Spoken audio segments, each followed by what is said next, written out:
আমাকে ফোন করে এসেছিল, আমার মা আসলে বলে দিচ্ছি আমি।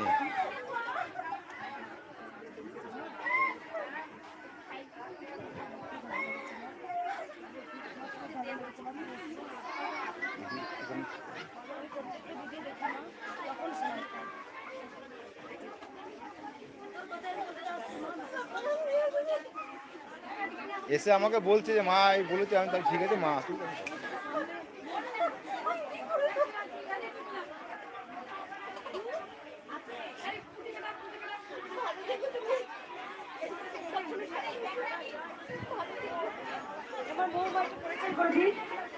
আজকে আমি টোটোয় বসে বসে লাইভ করছি, ওর নাম নিতে গিয়ে আমি আসছি, জানি না মায়ের লীলা হয়তো।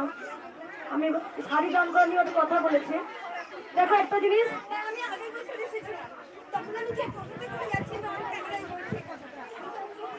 সবাই চুপ করুন একটু। মানে আমাদেরকে বলছি তোমার গল্প করছে, মন্দিরের গল্প করছে, তখন উনি কিন্তু একবার বললেন, তখন তো আমি ইউটিউব সম্পর্কে এত কিছু জানতাম না যে আমি ওটা ইয়ে করবো। তখন উনি বলছেন যে আমার মায়ের জন্য আমি শাড়ি নিয়ে গেছি, মা আমাকে শাড়ি দিয়েছে। আর বললে হয়তো যে আর কাউকে দেওয়া হয়েছে, সেটা আমি অতটা আমি মনে করতে পারছি না। কিন্তু বলেছি এই মৌমা, ও যখন আগে এসেছিল ওকে আমি ভালো করে চিনতাম না। মা মাথা থেকে বাইরে নিয়ে যাও, মাথা থেকে চকলেট দাও, একটু বাইরে ঠান্ডায় বসো, আমি আগে দিয়ে দেবো, চিন্তা করো না। ওকে নিয়ে ঠান্ডায় নিয়ে যাও, আমি তোমাকে আগে দেবো মা, চিন্তা করো না। আপনাদের বসতে বলছি, আপনাদের বসতে বলছি। মৌমা, ওর আমি ভিডিও দেখে ওকে চিনতে পারি যে ও মন্দিরে এসেছিল। আমি সত্যি বলছি, আমি এত খেয়াল করি না, এত ভিড়ের মধ্যে কাকে মনে রাখবো বলো, সম্ভব নয়।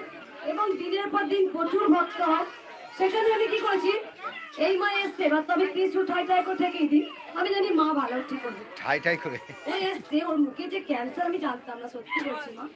আমি তখন ও যখন ভিডিও দিচ্ছে গায়ে কাটা দিচ্ছে, আচ্ছা ও লাগেনি তো, ও লাগেনি তো। তা আমি যখন ওকে আমি এরকম দিয়েছি, ও বলছে কি পেন হয়েছিল, আমার খুব যন্ত্রণা, মেডিসিন কিনে খায়, ও খেতেই পারতো না, তারপর থেকে যাওয়ার পরও খেতে পারছে একদম। তুমি সবার অনেকটাই ভালো আছি। প্রবলেম তো আগে দেখেছি বলে দিয়ে